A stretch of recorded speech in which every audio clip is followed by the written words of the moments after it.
All right, welcome into the Wednesday edition of Beyond the Arc. I'm John Gonzalez, along with our CBS Sports NBA insider, Bill Reiter. And Bill, Let's we go. have so much to talk about, but before we do, congratulations to Thank you. Barca. Big Big win, moment. Champions League yesterday against Napoli. Big soccer moment for me, but I did pull my kid out of school early over my wife's objection so we could watch it together. So great What's good soccer moment, parenting? less ideal husband moment. Yeah, right? Let's go, Barca. But great father moment, because I Yeah, can true. remember times when I was a kid. Like I remember the first time the Phillies were going to the World Series, and there was a rally, and I was in high school. Well, first time they were going to the World Series when I was of age, but I was in high school, and I remember my buddy and I skipped school to go down to the Amazing. rally in Center City, and my dad was like, "Shoulder shrug, don't tell your mother," you know. So this is good. Did you not tell your mom? Because my kid sold me out the minute she got in the car, but it's fine. I'll take it. She did. Well, I still got in trouble.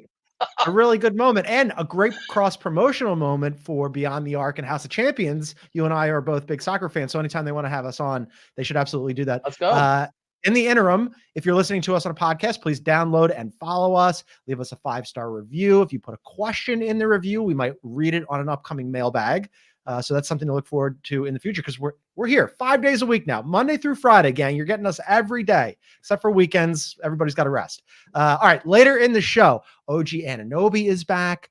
A little stock up, stock down with the Eastern Conference, and Steph Curry might want to be president.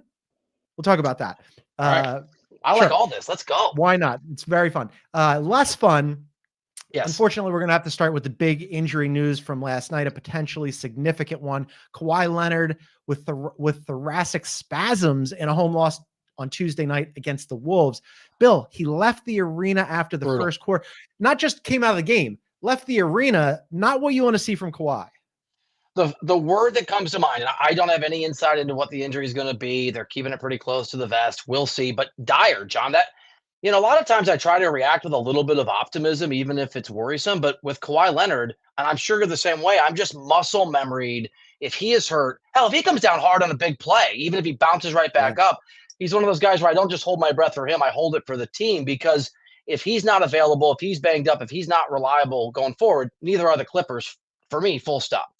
I feel awful for Clippers fans about this, because bracing for that. Like, is it going to happen? Is Kawhi going to get hurt again? Is PG going to get hurt? They've been available most of the season. They've both been very good. And obviously since December, the Clippers have been the second best team in the NBA after the Boston Celtics. But you hate to see this, and you kind of wait for it. Like in my previous media stops covering the NBA, one of my producers here in Los Angeles is a massive Clippers fan. He's like one of 7 actual 11. Clippers fans. Oh, there's 7 now? 4 of them moved double east? digit now. They're moving into the Intuit Dome. Right. But I tweeted at him last night, like, you're welcome back to the injury inevitability support group. You never laughed, right? Because like we have it with Philadelphians, have it with Joel Embiid, and I feel like the Clippers super have it with Kawhi and PG. Yeah. Now we don't know the extent of it, but it doesn't sound great. And I think part of the reason it's more frustrating, and I'm a neutral, right? You're a neutral. You and I are not one of the 7, 11 Clippers fans. But I convinced myself and let myself believe they were an actual, maybe they still are, a legitimate title contender. They are deep. They are good. I mean, they've been a little lax. They've been a little mediocre of late. Last year, at this point, Kawhi had missed almost 30 games. This year, the guys missed, I think it's 6. I think they're 3-3 without him. Right? So he's been healthy and he's been playing, and it allowed me, in combination, this idea that he's durable, in combination with just how good they look when they look good, to think, all right, if it's not Denver, and I know we've had this talk a lot, like just away from the pod before it launched on Monday, the Clippers are easily a team that you could put as the most likely or second most likely team after the Nuggets to come out of the West if they're healthy. And now it feels like we're back where we were again, just worrying that he's more Humpty Dumpty than he is NBA Finals MVP in waiting. Yeah, it's not a great time, right? Because the playoffs are like rapidly approaching, and also they've kind of like slid back a little bit, the Clippers. I mean, they were really crushing it before the break. They've lost 2 in a row. Defensively, they're sliding a little bit. They had been middle of the pack all season. Post All-Star break, they're 24th in defensive rating. And not for nothing, Kawhi remains their best defender by a million miles. Last night, they started him on Ant-Man, right? And Ant Edwards, he had him locked up. Yep. The Clippers ended up building a 22-point lead. Now, some of that was without Kawhi after he went out, but you could see it, right? Like they built this lead. Kawhi looked awesome playing defense. And then all of a sudden he's hurt, and the whole complexion of that team changed. And the Wolves ended up coming back from 22 down to like really blow the doors off of the Clippers on their floor. And then on top of that, Bill, now the Clippers have not great timing either in terms of the schedule. They got a back-to-back starting tomorrow. They go to Chicago, and then they play the Pelicans, who we mentioned on the Monday show. Pelicans are breathing down their neck for that 4th spot. They're only playing good basketball. I'm going to steal a term from soccer since we started a little Barca love. To quote soccer media, he put Ant in his pocket. He pocketed him, right? He took him out of the mix. And it's such an it's a bummer, but it's such, before things went bad, it was such a reminder. It's why I believed in the Clippers this year. You're watching the game thinking, oh, that's right. Kawhi Leonard can literally single-handedly take over a game, not just offensively, defensively. He can lock down who he needs to. And we know that in big games in the playoffs, when he's healthy, 2-time finals MVP, 2 different teams, the guy can also win you games on offense. And then immediately, to your point, the script flips and it's, oh, that's right. But that's the other side, is the moment the guy leaves, the Clippers are capable of blowing a huge lead. The guy that he pocketed is suddenly just doing what he does. Kawhi is so important. And I was thinking about how often we've talked, the media fans, about Jimmy Butler and like playoff Jimmy. And that's a real thing. I'm not taking anything away. Kawhi is that times 10. I mean, Kawhi is that, but he actually wins NBA championships and he is a finals MVP. And I know any team that loses their star, John, is probably going to have trouble. But the Clippers in particular, if Kawhi Leonard isn't reliably healthy, they are not a reliable contender, and they go back to being what they've always been, which is, and I don't mean to be harsh, a loser. This was the chance this year maybe to close that window on always coming up short. And we'll see what the deal is. It's such an fingers crossed that it's not going to be a long-term deal, because I'd like to see Kawhi out there. But when you take him out of that team, like, yes, offensively they have a number of different options, and they've really been living through their offense for much of the season anyway, right? They were kind of like middle of the pack in terms of the entire season defensively. As I mentioned, post All-Star break, they've kind of slid back a little bit, but you still have Kawhi to go, okay, yes, I'm Kawhi, and I'm going to, in this March 12 matchup against the Wolves, who we are playing and battling for playoff position, I will guard the toughest guy, and that's Ant Edwards. I'm going to lock him up. And not for nothing, for those of you who paid attention to the Monday edition, the debut episode, we mentioned this bet that Bill and I have prior to the Cat injury. I had made a bet with Bill that I will take the Wolves in a first-round series against the Suns, the Warriors, or the Lakers. Bill decided to go the other route. Cat immediately got injured. Hey, by the way, no, I mean, like almost immediately, like we agreed on the bet, and then he got hurt. I feel bad for Cat, not for you. That's what that laugh was, just FYI. But now with them jockeying for position in the 3-4 spot, right? Yeah. This injury, depending on what it is for Kawhi, could also influence that again. But I wanted to ask you the question. This is obviously a significant injury to the Clippers in the same way that the Cat injury was a significant injury to the Wolves. Which one's more impactful to their team? Oh, wow. So what's a bigger loss, Kawhi or Cat? Kawhi to the Clips or Cat to the Wolves? Great question. It's a no-brainer for me. I ask questions for a living. I love it. It is beyond a doubt Kawhi Leonard. It's beyond a doubt. And there's a couple of reasons, and some of this is my own sort of perspective that could be wrong. Obviously, based on the bet that we've made, I don't think at this stage Minnesota is or would be a contender, even if Cat is healthy. I think that the Clippers are good enough to win an NBA championship if they have Kawhi Leonard. So for me, you remove one guy, you go from being a championship contender to not. And obviously on the other side, I don't think they're a contender. But also, we talked about this, I think, last week before the pod launched. I think Anthony Edwards, he's not good enough to carry this team through multiple playoff series, but he is good enough to look like a top 5 or top 6 player, at least offensively, when there is no Cat, and he's got to take on the load, and he's got to be the guy. And that has mostly been true, except for that one quarter where Kawhi wasn't hurt yesterday. So it's just a reminder that the Timberwolves, I think, still can have some offense, but Kawhi is so good, and you already made this point, he can literally shut down the guy who can fill in for Cat. To me, Kawhi Leonard is a top 3 to 5 player in the NBA in the playoffs if you think he's going to play all of the games in the postseason. Cat is not. Yeah, I mean, I think it's probably Kawhi as well. But you have not given proper credit to this Wolves team all season long. When you tell me that maybe it is proper credit. Defense when you tell me that the team with the best defense in the NBA up through what we have a month left of the regular season isn't a real championship contender, I take umbrage with that. I think they are. I'm willing to give you Minnesota if you'll tell me you think Cleveland's a real contender, because they have very similar numbers and stats and approach, and like number 1 defense, number 2 defense, number 16, 17th offense, number 8. Do you buy into Cleveland? The only difference is that Cleveland's record is not quite as good, and they're not at the top of the Eastern Conference because of Boston. Cleveland currently 3rd in defensive rating. If they had been 2nd, maybe, but no, they were. No, you're right. Like, most of the year. It's very similar. I will say though that the difference is that like Anthony Edwards is a prime time top tier scorer, right? Yeah, we saw that last night in their comeback under the lights too. Yeah, under the lights when they needed it. But Donovan Mitchell maybe not. Right. Well, I mean, Donovan Mitchell doesn't have, I think, that 1A, and Cat is sort of that 1A offensively, and you unplug him from that Wolves team, and all of a sudden the offense craters because they've only been an okay offensive team. Asking Ant to, Cat. So taking him out, unplugging him is a problem.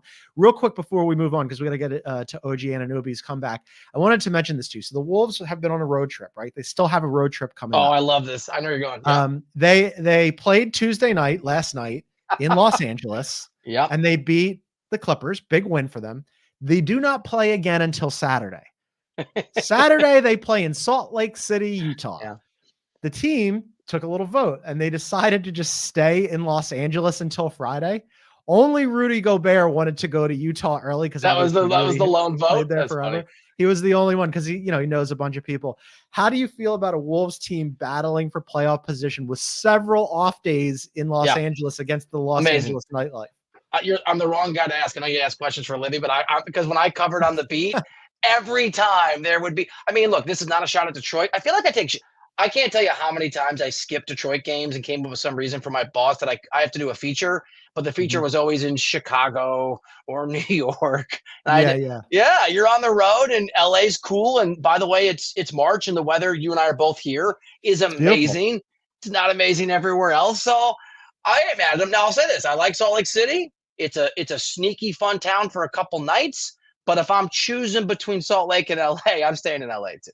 Look, you get Wednesday, Thursday, have at it, have a good time. Friday, you got to get back about your business. And we should mention also, as producer Aaron mentioned, that the Wolves, who you continually disparage, have now won the season series over the Clips 3-1.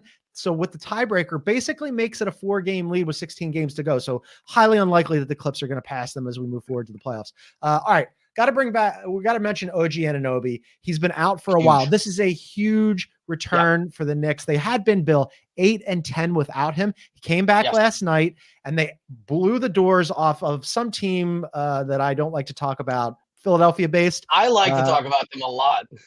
The Knicks are now 13-2 with OG Anunoby. Yeah. They scored 59 points in the first half with him after the previous game scoring 73 points total. He looked awesome. They looked awesome. Yeah, look, so I know Boston's the best team at least in the East and maybe the NBA. I'm not as sure. We've talked about this. I'm not as convinced that the Celtics are inevitable, Thanos level, as some other people are. And I would put the New York Knicks on a list of teams if everybody's healthy. And I know Randall's got to come back, but especially I think OG's more important. I would put them on a list of teams that can make an NBA Finals out of the East. If my skepticism of the Celtics and the Celtics' ability to beat themselves come true. The 13-2 is amazing. Here's some other stats that blow me away. I know it's 2-man lineups are right. Like it's a small sample size with OG. Yeah. But when Brunson and Anunoby OG play together, they have by far the best plus. It's almost 20. It's 18.2, 18.6 in the NBA. And their defensive rating, again, I think it's a pretty good sample size since he came on board with the Knicks. It jumped all the way to number 1 in the NBA. And they're weirdly, despite who their coach is, they were pretty good offensively all year, and they were fine defensively. And the minute he comes into the mix, they're literally, again, sample size, it's basically January. It's basically January 1st to the 27th or 28th when he got hurt. But best defense in the NBA over that stretch, second best net rating. So we got to see it. They got to stay healthy. They got to get everybody right. But when he plays with that team, they're a top team in the NBA, John. I think that we have seen it. I mean, I've seen enough to know you're in. Absolutely. Like he unlocks so much if he's healthy, right? And judging by the fact that Tibbs played him 29 minutes last night in a blowout. Isn't that funny? Just like it's really like Don't do it, bro. Sit him. He gets his toys back, and he cannot help himself. I was convinced. I was like, all right, look, OG Anunoby is so critically important to the Knicks team that even Tibbs, coming off of this injury, is going to go 25 minutes, especially because the Sixers were so bad last night. You did not need him that much, but I'm going to defend Tibbs a little bit. And by the way, by defense, it's damnation by faint praise. 29 minutes under Tibbs is playing 7 minutes under any reasonable coach. In fairness, that is absolutely true. We should also mention. So I was wondering not only how OG would look, and he looked absolutely fantastic. And as I mentioned, he unlocks so many things. To your point about like how he and Brunson pair together, they're the perfect complement for each other, especially defensively, right? So it unlocks so many things. But I was convinced, so Josh Hart has been like an Iron Man for the Knicks since Julius Randle and OG went out, right? And I was like, all right, eventually they're going to they already moved Precious Achiuwa out of the starting lineup. And then they're going to have to figure out when Julius Randle comes back, is it going to be Josh Hart or Dante DiVincenzo? I think it's going to be who becomes like the six man. Yeah. Cause Josh Hart's playing so well at both ends of the floor. He's playing incredibly well. Carried triple-double last night. Yeah. Carried strong, but like they played pretty well. If you go back to when Brunson was hurt, I mean, they weren't amazing, but they kept their head above water. Yeah. But so I was convinced, right, that like Tibbs would look at all the different people that he has, and he's like, Josh Hart has been an Iron Man for me. I'm going to give him a little bit of a blow against the Sixers, who are reeling. 39 minutes for Josh Hart last night. That's Tibbs. You made me think of something. It's just off script, but very quick, because you were mentioning these guys. I know that Brad Stevens is probably going to be executive of the year, and we don't vote for that. You and I, it's the executives vote.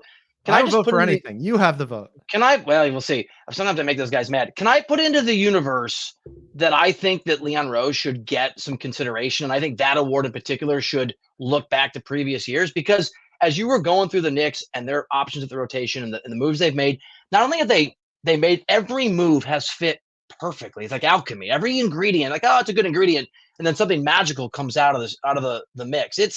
It's amazing what that guy has done, and I did not see Leon Rose being this guy when he took that job from CAA. I didn't see it either. We discussed this on other CBS Sports properties, including CBS Sports HQ, at the deadline, where they could have made a bunch of other moves that would have been more expensive.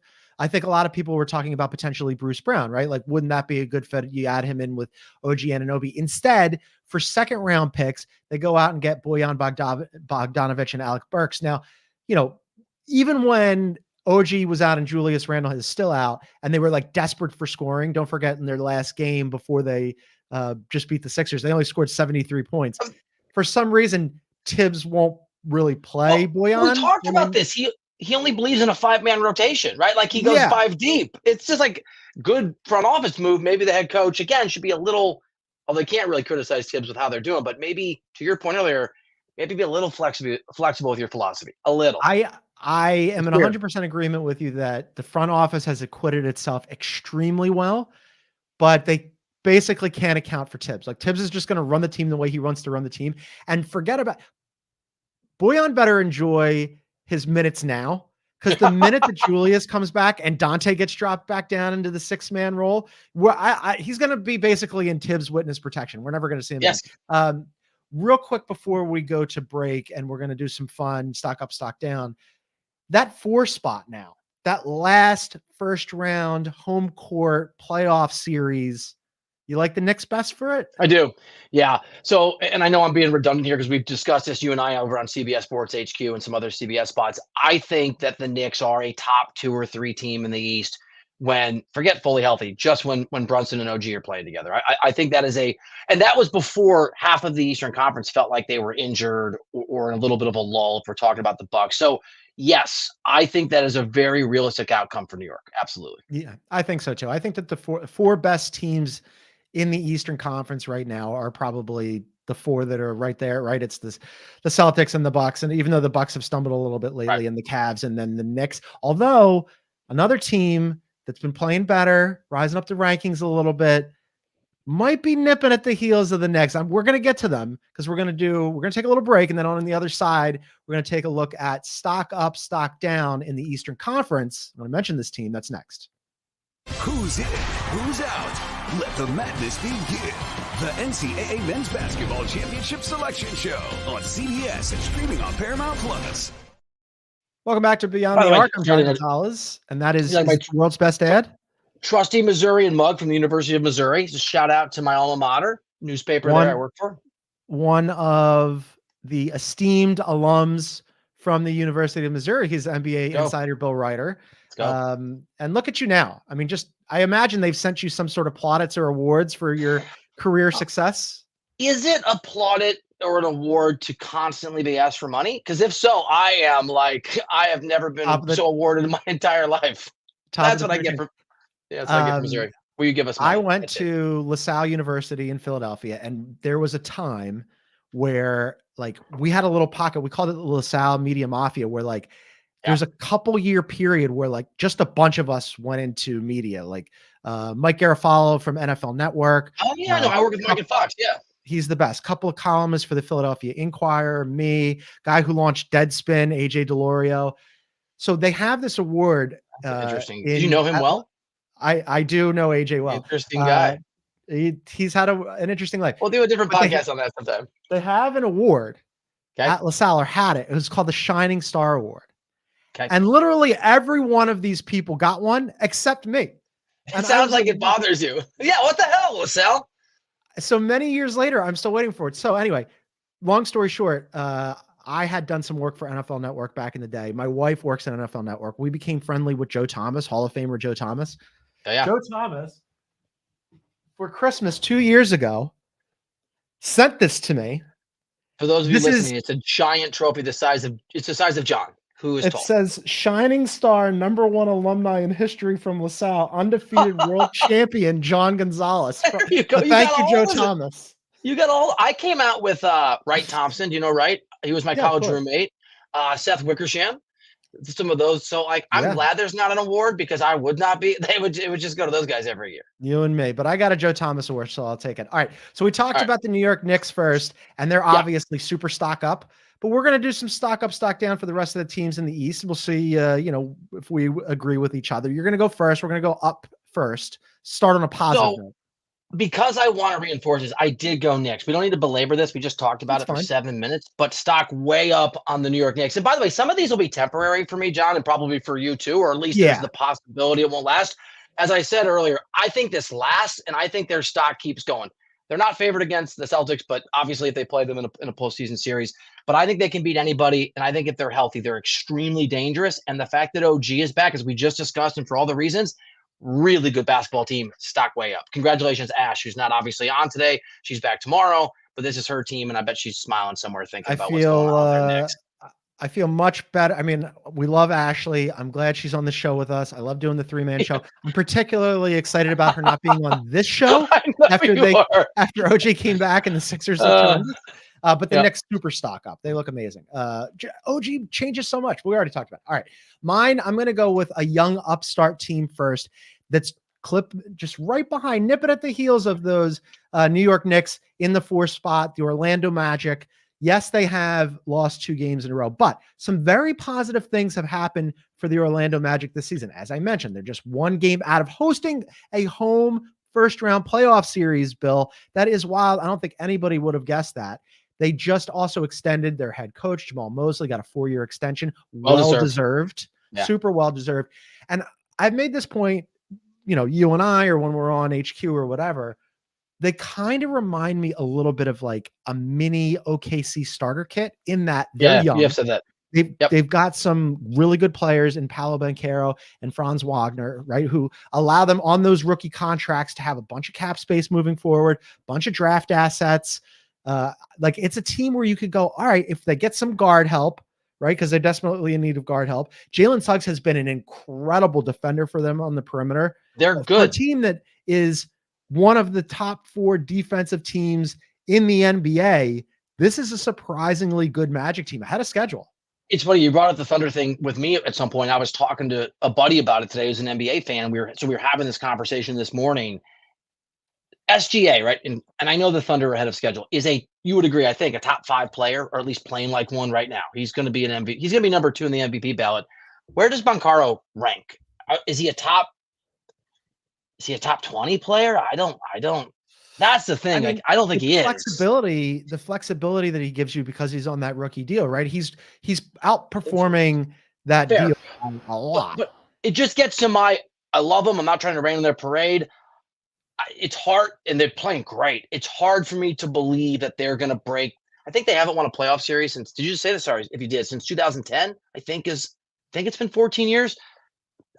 Yeah, they're fun. I just don't see them. I believe more in some of the teams in the play-in, like Miami. Are you buying them? Can they win a playoff series if they get a good matchup? I don't think Depends they on the matchup, but I think they could. All right, well, let's look at it right now. Let's just say that they slip in. I mean, if it's 4-5 against the Knicks, I'd like the Knicks better. Yeah. If they slip down and it's 6-3 against the Cavs, I like the Cavs. I don't think they're going to be I don't think they're going to be a favorite, but I wouldn't. I think they could win a first round series. Get down 2-0 or 3-1 to the Bucks, and you got Doc Rivers right where you want him. Maybe that's the strategy. But then you got to dip into the play-in, right? That's just a little. Yeah, that's a little Doc. It's not worth dipping into the play-in, but it's just a little Doc Rivers joke. The thing that I want to impress here is that playing with house money, right? I mean, this is a win of a season for them. No matter if they get bounced out of the first round, look, that's not ideal. But if they don't, if they somehow get a they're ahead of schedule. All right. You and I are not aligned on this necessarily philosophically, which is why we have this Timberwolves bet. But I do think teams have to go through experiences and get it. So even getting to the playoffs and playing tough in a series against whoever it is builds, to your point, I think, on those building blocks of like trying to be like the Thunder and get to a point where they're young and they're dangerous in the playoffs. It is a process, and I don't think it's fair to expect them to do it overnight. And by the way, since you did mention that I held up my faux Shining Star Award. For those of you not watching us on YouTube, you should check us out on YouTube. We're at Beyond the Arc CBS on YouTube. So, click the subscribe, hit the like button, leave a comment.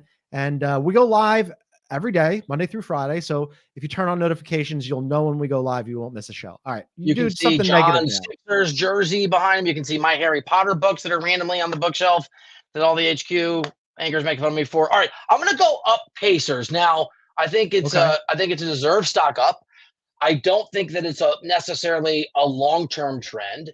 I was really excited to get a sample size of Halliburton and Siakam when Siakam came from Toronto to sort of see what that would look like. And it's good, not extraordinary, right? Good win against the Thunder. And, I think only the 7th team to win in Oklahoma City this year. The Thunder are really, really good at home. So I'm taking nothing away from the win. They've gone from 2nd in offensive rating before Siakam to 6th, which is fine, I guess. I mean, they've gone from 25th in defensive rating to 19th. So he's been an improvement. They're not amazing. You look at that roster and you're sort of like, okay, they're interesting. I stock up. I'm not sure that I would invest as much capital or belief in them as I would some of the other teams like the Knicks that I've got on my stock up here. They've been a fun story too, right? And look, first round playoff series, they're also probably not going to be favorites depending on the matchup, but like almost certainly not going to be favorites, but they are, I think, pretty, it's a half game up on the Sixers to remain out of that play-in, right? And be in that 6th spot. I'd bet on them over the Sixers right now for reasons that we'll get into, I'm sure, in a minute. The Sixers are going to be the play-in though. They're going to be the play-in. Yeah, that's what I'm saying. I would bet on the Pacers staying out of the play-in because of the competition behind them. Absolutely. The Pacers, it's been a fun season for them. I mean, they're good. First of all, great league pass watch. 2nd offensive rating. Yes. They're super fun. They get out and run. They can score all over the floor. They were doing that before they went out and got Pascal Siakam. They are an absolute defensive matchup nightmare because that offense is just like turbocharged with jet fuel. The problem defensively, they're not great. I mean, they've gotten better post All-Star break. They're better. They're 17. They're not as bad as the Knicks, who have a similar approach, right? Yeah. Yeah. But defensively, I'm of, there's been this conversation around the NBA about scoring being up this season, although it's been down post All-Star break, and whether or not there's a directive by the league to call more fouls and get things or call fewer fouls against stars. Fewer fouls means fewer free throws, and hopefully the scoring average would go down. Right. I go the other way. This is entertainment. I want to see people score. This is, I enjoy good offense. I do too. No, and by the way, it's funny you bring that up because I was trying to think the other day on who my league pass team is, and there's so many good, like the Thunder don't count. It is the Pacers. Can I just make a call back to the Timberwolves Cleveland conversation earlier. Since they brought in Siakam, if you look at their offensive and defensive rating, it's basically Cleveland and Minnesota inverted. Really good, really good offensively for the Pacers. And not terrible, not the Kings, but 17, 18, right? 16, depending on the day defensively. So it's the same reason I have skepticism of those two teams is I just don't think there's enough balance. Now, maybe defense travels and that's a more effective weapon if you only have one that really works. But I like the Pacers, like I like the Timberwolves and Cleveland.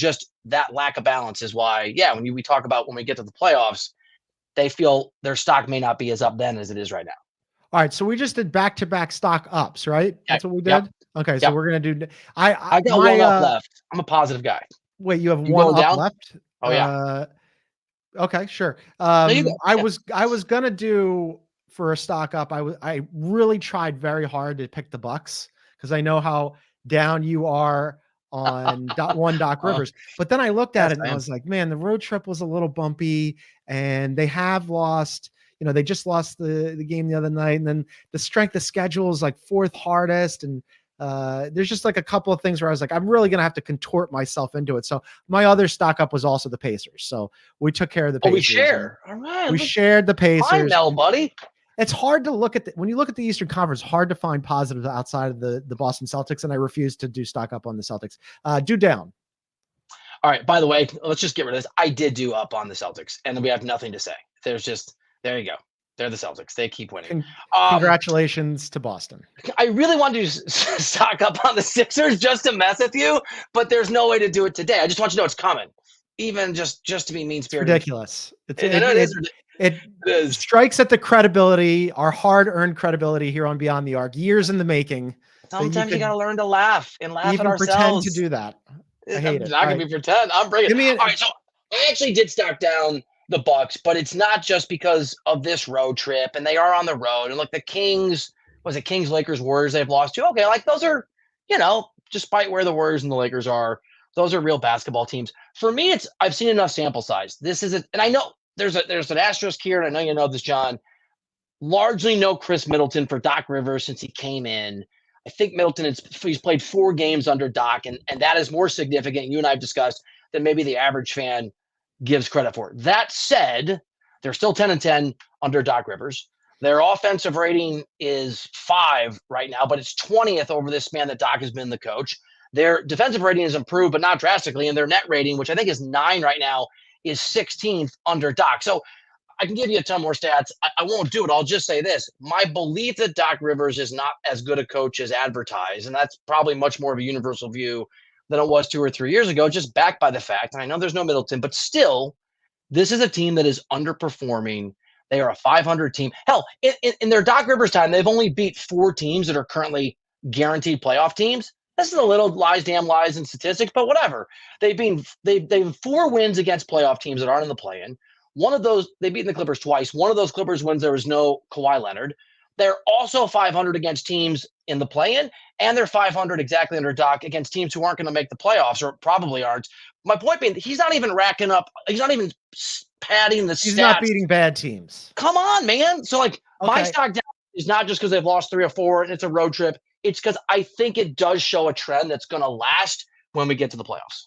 It's 3 or 4 on a road trip, and they had been better post All-Star break in fixing that defense, especially the transition defense, which had been horrendous before the break. But by that rationale, basically everybody in the Eastern Conference is stocked down except for the Celtics, so unfortunately. It's a really bad conference.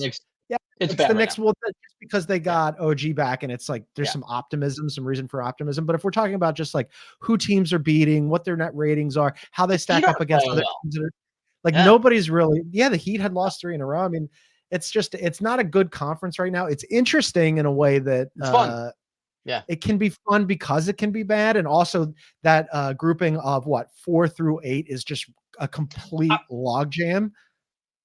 I mean, Orlando's playing good, as you said. It's just no one cares or gives them credit, right? So it doesn't even feel real. Like we don't even fit into the conversation of what feels lasting. Yeah, that's what I was saying. Like I was looking through the other teams and I'm like, who could I give stock up to? All right, well, the Magic went and extended Mosley and he deserves it. And hey, the Pacers had a fun win. All right. As you know, I am from Philadelphia and positivity, not exactly my default position. I've This learned that one's as well an about easy you. one for me. The Oh, come 76ers on. have been absolutely dreadful post break. They've been absolutely dreadful without that man that you're watching right now on YouTube, Joel Embiid. They lost to the New York Knicks last night. OJ came back fine. Bill, they failed to hit 80 in two they're straight bad. games against the Knicks. So And here's the worst part. Hit Let me run this past you. All right. Defensively, they're obviously much better with Joel Embiid out there, right? Post All-Star break, defensive rating below league average, 19th. All right, you can kind of keep your head above water with that. That's actually surprisingly not bad. Here's the part that's really gross and horrible. As I mentioned, couldn't get to 80 twice against the Knicks. Bill, do you know what their offensive rating has been without Embiid post All-Star break? I don't, but can I guess? Can I think about this? So funny because I want to stack up these guys for you. I'm gonna guess it has been 25th. 28. Pretty Do you bad. know who the two teams that have been worse than the Sixers are? That's what I was trying to think. Who could? I don't. Just hit me with it. The Hornets. Okay. And the most injured team in the NBA, the Grizzlies, who, by the way, just beat the Sixers in Philly. Like, it is laughable. You should laugh. It's really bad.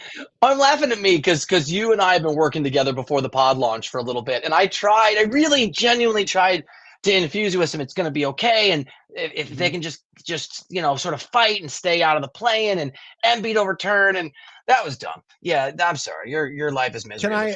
Can I bring one more thing past you here? All right. So Tyrese Maxey, he started out gangbusters. Then he was kind of injured. He's still very good and could be the most improved player, but still very, very good and is doing all he can. Yeah, he's a great player. Buddy Hield has been hit and miss since bringing him over from Indiana, but he's also just been brought in like as a guy with extra shooting. The guy that they really needed to step up when Embiid went down makes $40 million. Don't say his name. Don't even say his name. He scored 2 points against the Knicks on 1 of 6 shooting. He has been and on top of that, he is so bad defensively, and especially was against OG. Put him in a spin move last night and dunked on him. Tobias Harris got lost 12 different ways this season, and especially lately. And here's my question for you.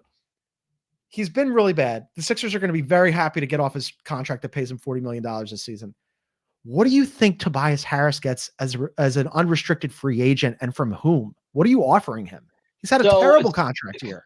It's a great question. It's the old adage, right? It just takes one GM. Takes one GM.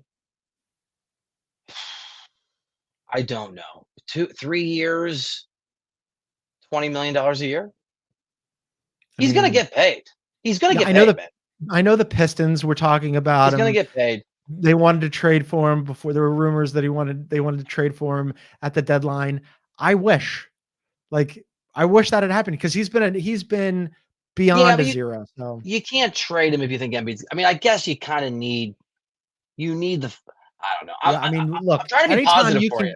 Anytime you can keep a guy who goes 1 for 6 and He's scores terrible. 2 points, you got to do it. All right, do your last one. I'll do my last one, and then we'll take a quick break. Oh, that's it. I got all 3. I got all 4. Yeah. Okay, I got one more. I have one more stock down, and I wanted to set this up with a preface. That I'm ready. I have really enjoyed doing the show with you. Okay. In our limited time together, but my last stock down is one Bill Ryder, because Bill Ryder, since you and I have started doing the show together, have been trying to spin me on, just hang in there with the Sixers. Embiid will be back. It'll be just fine. Sure. I can't have it anymore, Bill, which is why you've ended up in stock down for me. So here's the thing. You're going to learn this about me. I find myself very funny. Now, we're going to have to work on you laughing at my jokes because you've missed a couple. I know there's a lot going on. They were hilarious. You just missed them. I think I was laughing on the inside. I know you were. We got to get on the outside. It's a fair stock down, but I'm going to keep bringing it because I think I'm a Bears fan. The best way to get through the pain of being a fan is just to laugh. So I'm stock up in the Sixers every single time we do the show on Wednesdays now. I'm going to bring the positivity. Can I tell you that it's a good photo of me? It's extremely foreign. You had another Barca kit. My Barca. It's extremely foreign to me. This thing positivity that you're talking about. For me, as a native Philadelphian, the misery, we really kind of nest into it. We root into Sure. it. It's an emotion that we understand. So this You whole wear thing it that's going, very comfortably. I mean, years and years and years of conditioning, a whole lifetime of it. You get used to it after a while. But that's our Eastern Conference stock up, stock down. Hopefully, I don't have to give Bill too many more stock downs moving forward. We're going to take a quick break, and then we have two. Yeah, you look like you kinda, really want to. You look like you really hope there's no more. Yeah, we're going to take a quick break. Kind of quirky stories on the other side, including Steph Curry might want to be president. That's next. Who's in? Who's out? Let the madness begin. The NCAA Men's Basketball Championship Selection Show on CBS and streaming on Paramount Plus. All right, John and Bill back on Beyond the Arc, wrapping up the show here. Two things I wanted to run past you. So as we mentioned, because we stock upped the Pacers, they beat Oklahoma City in Oklahoma City on Tuesday night. Rare occurrence, right? Good win. Good win. Pretty solid and a comfortable margin of victory. But something interesting happened at the very end of the game, and I wanted to take your temperature on it. End of the game, Thunder are down 10, 14 seconds left. And SGA ended up fouling. And the reason he did that was to stop the clock so he could get the ball out of bounds and get a quick layup before time expired so that he could break the franchise record for most 30-point games in Thunder history. That used to be KD's record. Now it's SGA with 48. Which is amazing, by the way. It's not consecutive either. It's a season record. So he could have just broken it in the next game. Just wait. How do you feel about it? I found it hilarious. I felt like the spirit of Russell Westbrook was there because if you remember the season, Russ won the MVP. How many rebounds per game did they tip him in that at the end? 1.8. I mean, he would just. So I don't really care, and I probably would have 10 years ago. Here's a quick story. I mean, in terms of it impacting SGA, not as a topic to talk about. Yeah. I think there are people who are going to make the case this is a problem. When I covered LeBron for the first time, I remember, because it's different when you watch a guy in person. He used to look up at the scoreboard at the end of Heat games, up or down, and if he was close to a triple-double, he'd be following. He'd be looking up like I'm looking up on screen. And then if he needed 2 rebounds, it was rebound time. I remember he needed an assist once, and he passed up 3 open shots, and I think 1 layup.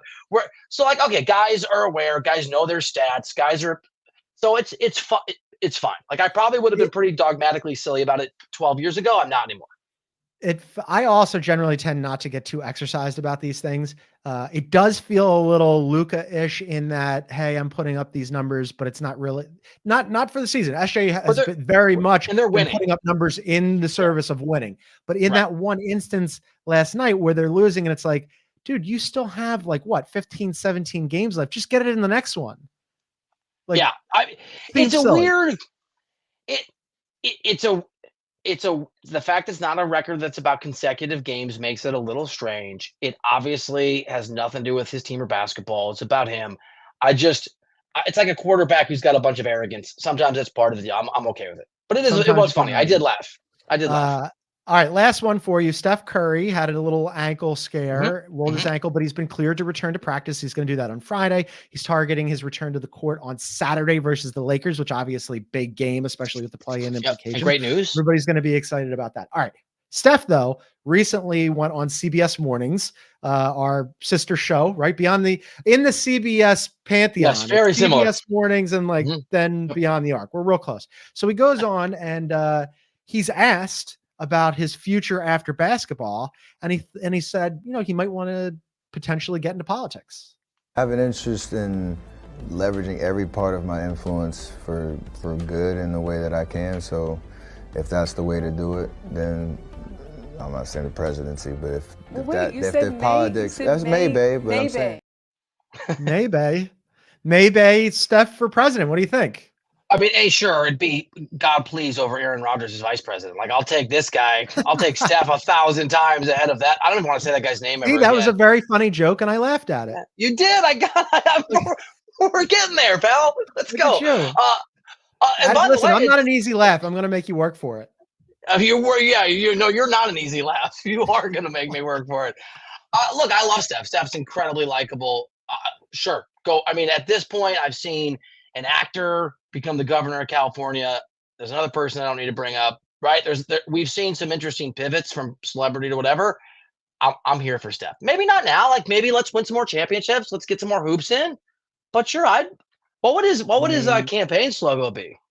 I don't know, but I do wonder about, like, I'm going to guess at his political affiliation and say that if he did run, now all of a sudden California, which is like super deep blue, you might have some problem in the LA market with Lakers fans. Might have some problem in the Sacramento market with Kings fans. Like, I think they'll work it out. I think they're going to work it out.